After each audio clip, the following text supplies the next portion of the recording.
বন্ধুরা শুভ সকাল। ডিলাইট রুজ বন্ধুরা তোমাদের অনেক অনেক শুভেচ্ছা ভালোবাসা জানিয়ে ব্লগ স্টার্ট করলাম। কালকে যে তোমাদের বলেছিলাম যে আনাজ সবজি সব এনে রেখে দিয়েছি, কাল ধোবো। এই যে সকালবেলা উঠেই সব ধুয়ে নিলাম। আর অনেক বাসনপত্র মাজার ছিল, এই দেখো এগুলো সব মেজে নিলাম, মানে মেজে গেছে, তারপরে অনেক দিন পড়ে থাকে তো আবার সাবান দিয়ে ধুয়ে নিই, এই সমস্ত ধুয়ে নিলাম। আর চলো তোমাদের দেখাই, এই দেখো কিছু জামা কাপড় ওয়াশিং মেশিনে কাচবো, তো এগুলো নিয়ে এখন ওয়াশিং মেশিনে দেবো। তো চলো সব গুছিয়ে নিই, পরে আসছি।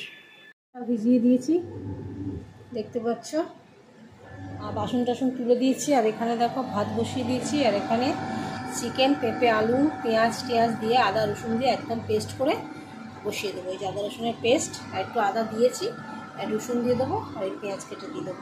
চলো পরে আসছি।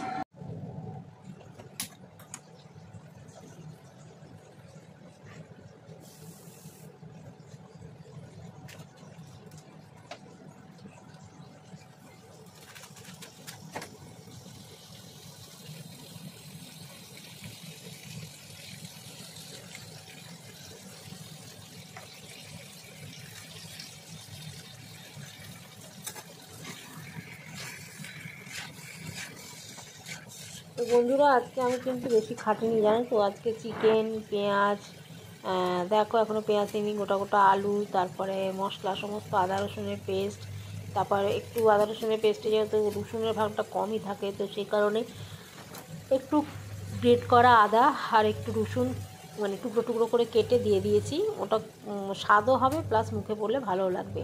আর এখানে পেঁয়াজ কেটে, এখানে দুটো পেঁয়াজ নিলাম, নিয়ে না সরি 1.5খানা পেঁয়াজ নিলাম, একটুখানি মাংস তো 1.5খানা পেঁয়াজ দিয়ে এটা একদম কেটে বসিয়ে দিলাম। আর মেয়েটা যেহেতু খাবে, ভাই বাবু খাবে, ওই জন্য আমি বেশি ঝাল দিইনি, একদম লঙ্কা টঙ্কা দিয়ে বসিয়ে দিয়েছি, গরম মশলা টরম মশলা দিয়ে। ব্যাস, এইটা কী হবে, আমার তাড়াতাড়ি কাজেরও হলো, আলাদা করে কিছু ভাজতে ভুজতে হলো না, একেবারে বসিয়ে দিয়ে হলুদ নুন টুন দিয়ে দিয়েছি, দিয়ে একেবারে বসিয়ে দিয়ে তারপরে আমি আনুষঙ্গিক কাজ করব ভাবলাম, কিন্তু করতে পারিনি। কারণ চিকেনটা যেহেতু অল্প পরিমাণ আর একটুতেই ধরে ধরে যাচ্ছিলো, তো আমি ছাড়িয়ে ছাড়িয়ে মানে একটু একটু করে রেঁধেছি, আর সঙ্গে সঙ্গে কড়াতে টেনে নিচ্ছিল। তো যাই হোক, চিকেন থেকে বেশি জল বেরোয়নি, কারণ জল ফল সব ছেঁকিয়ে নিয়েছিলাম।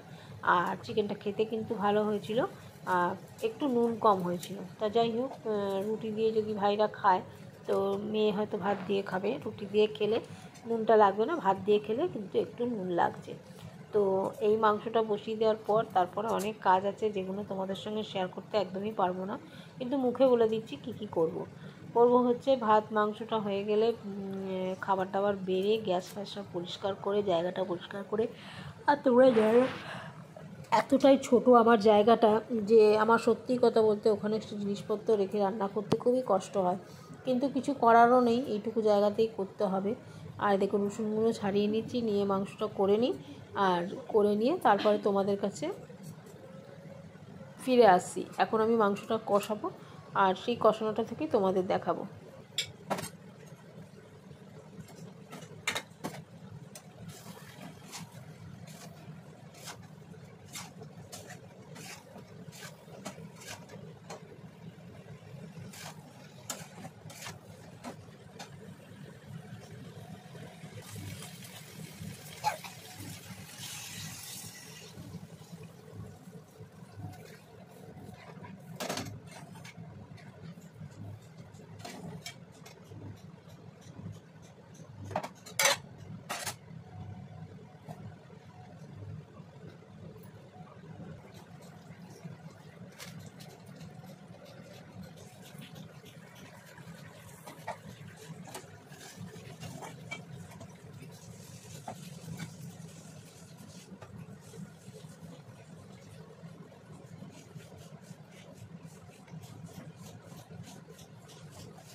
বন্ধুরা আমি রেডি হয়ে গেছি। আর আমার হঠাৎ এত মাথা ঘুরছে যে আমি কি বলবো, থাকতে পারছি না, মনে হচ্ছে এখানে পড়ে যাবো। তো একটুখানি শুয়ে নিই।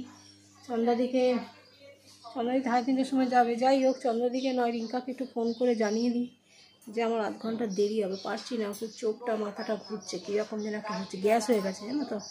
কমপ্লান আর বিস্কুট খেয়েছি, পরশুদিনও খেয়েছিলাম, অল্প হয়েছিল, আজকে যেন অত্যাধিক হয়ে গেছে, খুব গ্যাস হয়ে গেছে, মাথাটা ঘুরছে। একটু শুয়ে নিই, আধ ঘন্টা বাদে যাবো। তো চলো, এখন আর কথা বলতে পারছি না, পরে আসছি, পরে তোমাদের সঙ্গে কথা বলছি। বন্ধুরা চলো, পার্লারে কাজকর্ম হয়েছে ঠিকই, কিন্তু আমরা কিছুই তোমাদের দেখাতে পারিনি পার্লারের কাজ। তো এই কাজ কমপ্লিট হলো। তো এখন যাচ্ছি দিদির বাড়ি, কাল সকালে আবার বাড়ি চলে আসবো। তো রাতটুকু গিয়ে একটু গল্প, একটু শোয়া, একটু খাওয়া, খেয়ে বাড়ি চলে আসা। তো চলো যাই। তো বাড়িতে গিয়ে আবার তোমাদের সঙ্গে ভিডিও করবো। আমি কোম্পানির আইসক্রিম খাই, ওর এই আইসক্রিম নাকি কি, এটা কি কোম্পানি? রলিক কোম্পানির আইসক্রিম ও খায় না, কিন্তু আবার লেজের চিপস নয় বলে খায় না, কিন্তু মেয়েদেরকে দিলেই খাকুর মাকুর করে কেড়ে নেয়। আজকে ওর জন্য নিয়ে আসা হয়েছে, ও নাকি ওই চিপস খায় না, বলে ও মেয়েদের আনলে ওর জন্যও আনি, কিন্তু এই আইসক্রিমও নাকি ও খায় না, কিন্তু দিচ্ছেও না, আবার পক পক করে খেয়ে নিচ্ছে। দেখুন পক আবার আবার কিরকম টানছে দেখছেন, মার খাবে ইটিং শো করছো। সব পুলিশ না একই রে বয়সকালে। দেখি কি করলো, লাইটটা কমে গেল।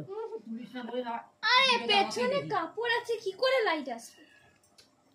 ব্রাইটনেসটা আমার কমে যায়। কেমন আইসক্রিমটা? রলিক ওদের লোকাল কোম্পানি দিলেও, লোকাল কোম্পানি দিলেও আমার মেয়েদের কোনো অবজেকশন নেই, কিন্তু এই বুড়ো ধামটার বড্ড অবজেকশন। সন্তোষ দত্ত, গোপাল ভাঁড়, বিরাট নাম। ওই দেখ, এই বললাম আমি খাই না রলিক টলিক, আমার এখন বলছে প্রচুর নাম আছে। এই যে বসে গেছে, আর আমি এই যে ভাত নিয়ে বসে গেছি। এখানে আছে চিংড়ি মাছ দিয়ে বাঁধাকপির তরকারি, আর এখানে আছে ভাত।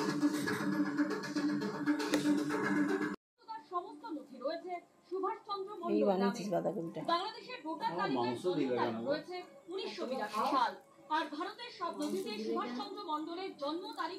আবার রবিবার খাবি না? 2001 সালে আমি মাধ্যমিক পরীক্ষা দিই নির্মাণ আদর্শ বিদ্যাপীঠ, ওখানেই উচ্চ মাধ্যমিক পরীক্ষা দিই 2003-এ পাস করি। 2000 দেখা যাবে উনি কোনটা সত্যি কোনটা জল কোনটা দুধ সেটা তো দেখাই যাবে। তদন্ত করবে পুলিশ করবে। বিজেপি দল যে এত সাধু সাজছিল অনুপ্রবেশ নিয়ে, ওদের নিজেদের পার্টির লোকেরাই অনুপ্রবেশকে মদত করে যাচ্ছে। আমাকে তুলছিস না, মানে নরমালি শ্রমের মূল্য যে পশ্চিমবাংলায় কম, তার একটা বড় কারণ হলো বিপুল সংখ্যক অনুপ্রবেশকারী আসার ফলে যতটুকু তার থেকে মানে শ্রমের ডিমান্ড থেকে সাপ্লাই বেশি, মানে শ্রমিকের সাপ্লাই বেশি, তার ফলে মজুরির হার কমেছে।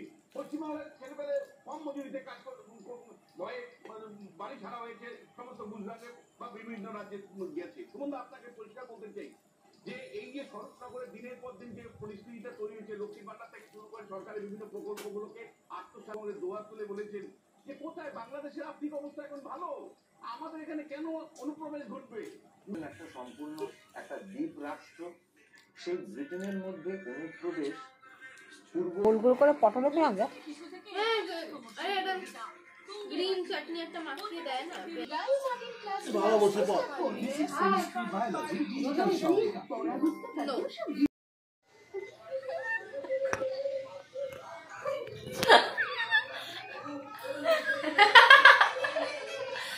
এই আমার বড় মেয়ে আমাকে সেবা করলো, কোমর হাত পা টিপে দিল, আর ছোটো মেয়ে মাথাটা বড্ড চুলকাচ্ছে, জানো কেন চুলকাচ্ছে জানি না, প্রচণ্ড চুলকাচ্ছে কদিন ধরে, ময়লা হয়েছে কিনা সেটাও বুঝতে পারছি না, কিন্তু শ্যাম্পু আর কি বলবো, শ্যাম্পু করি মা, তার চুলে তো তেল দিলে কি করে তোমার? আমি মাথায় তেল না দিয়ে পারি না, জানি না এত ঘন ঘন তেল দিচ্ছি বলে এরকম হচ্ছে, বড্ড চুলকাচ্ছে জানো। হ্যাঁ, পাকা চুল বেরিয়েছে। পরশু দিনকে করবো, তোমার গানের প্রোগ্রাম আছে, তো তখন একটু কালকে একটু কালার করে নেবো। পরশু দিন সকালবেলা পুজো করে আবার ওখানে যাওয়ার আছে, তো চলো তোমরা সেবা দেখো, তারপরে ওরা সব আইসক্রিম খেয়ে নিচ্ছে, আমার আইসক্রিমটা বাকি আছে। দিদিও খায়নি। হ্যাঁ, বড় মেয়ে আর আমি খাইনি, আইসক্রিম খাবো, তোমাদের সঙ্গে ওটাও শেয়ার করবো, সাথে থাকো। ওদের ঘরটা খুব ভালো লাগছে, দেখো রং করেছে, এই রং করেছে। তো বন্ধুরা এই যে চুল বেঁধে নিলাম, কিছুই নেই আর চুল বেঁধে নিলাম, এবার একটু আইসক্রিম খাবো। এই যে বড় মেয়ের আমি আইসক্রিমটা খাকে বাকি আছে, আর ছোটো মেয়ে মাথায় চুল নেই তো আমার, এখন উঠে গেছে। ছোটো মেয়ে মাথাটা একটুখানি ম্যাসাজ করে দিল, কিন্তু সেরকমভাবে আমি মনে আরাম পেলাম না। যাই হোক, সেরকমভাবে আরাম পেলাম না। হ্যাঁ, তুই দিতে পারছিস না, তুমি তো আমার বলেনি, তুমি বললে ওর সাথে আমার দরকার আছে। তা তুই এখন করে দে সেটা না। ও আমার বড় মেয়ে আমার খুব আরাম দিয়েছে, আর কি বলছি না, সত্যি বলছি, আশা থেকে ও পুরো গা হাত পা টিপে দিয়েছে, অনেকটা হালকা হয়েছে। এত ব্যথা না, এরম যদি প্রতিদিন যদি টিপে দিত কেউ, তাহলে কিন্তু খুব ভালো হতো। এত যন্ত্রণা না, পাগুলো খুব ভালো করে টিপে দিল, তারপরে মা কোমরটা করে দিল, কিডনির জায়গাটা ব্যথা করছিল সেইগুলোকে টিপে দিল, দিয়ে অনেকটা হালকা হলো। তো চলো আইসক্রিমটা খেয়ে নি। এসব আমি পারি, আমাকে বলেছে। খাওয়ার জন্যই আইসক্রিম এনেছিলাম, ওরা খেয়ে নিয়েছে, আর আমি ওষুধ খেয়েছি তো আমি আর তাকাতে পারছি না, আমার এত ঘুম পাচ্ছে। ছোটো মেয়েকে বললাম একটুখানি মালাই কুলফিটা ছাড়িয়ে দিতে। ও এটা তোমার? হ্যাঁ না, দাও, এটা তোমার, ছাড়িয়ে দাও, ও ছাড়িয়ে ওকে ওটা দিয়ে দাও। না, এটা তো আমার। দেখেছো কেমন শয়তানি করে, এবার যদি এটা তুই বলেছিস ভাগ করে খাবো। ও তো খেয়ে নিয়েছে, তুই আমার থেকে খাও। আমি এটা খাই না। খাও না, খেয়ে দেখো না, আমি কুলফি খাই না। Heavy tasty. আমারটা দেবো না। দেখি আগে কুলফির সাইজটা কীরকম, তারপরে তোমাদের বলছি। কেন এই কুলফিগুলো না একটু সরু আছে, আমাদের ওখানে 20 টাকা করে নেয় কুলফিগুলো, এটা একটু সরু আছে। তো এই কুলফিটা আমাদের ওখানে একটু মোটা, 20 টাকা দাম না, একটা 14 টাকা দাম নিয়েছে। একটু খাবি আমার থেকে? স্বাদটা কিন্তু একই, একদম। খাও না, আমি খাই না। আমি যদি খেতাম আমাকে এতবার সাধ্য হতো না, আমি এমনি খেয়ে নিতাম। বল আইসক্রিম আমি না বলি। হ্যাঁ, আমি আইসক্রিমে না বলি না, যে কোনো আইসক্রিম, শুধু কুলফি বাদে। বন্ধুরা ভিডিওটা এখানে শেষ করছি, খাওয়া দাওয়া হয়ে গেছে। মা তোর একদিকটা তোবড়ানো, টাটা পুরো একদিকটা তোবড়ানো। টাটা কর, গলে গেছে। টাটা। চল খা, একটু খেয়ে বন্ধুদের দেখা। যা খা। কি হলো, হাতটা কই গেল? আরে আমি যেন খেয়ে নিয়েছি। টাটা বন্ধুরা, সকলে সুস্থ থাকো, ভালো থাকো, ভগবানের কাছে কামনা করে ভিডিওটা আজকের দিন এখানে শেষ করলাম। টাটা কর।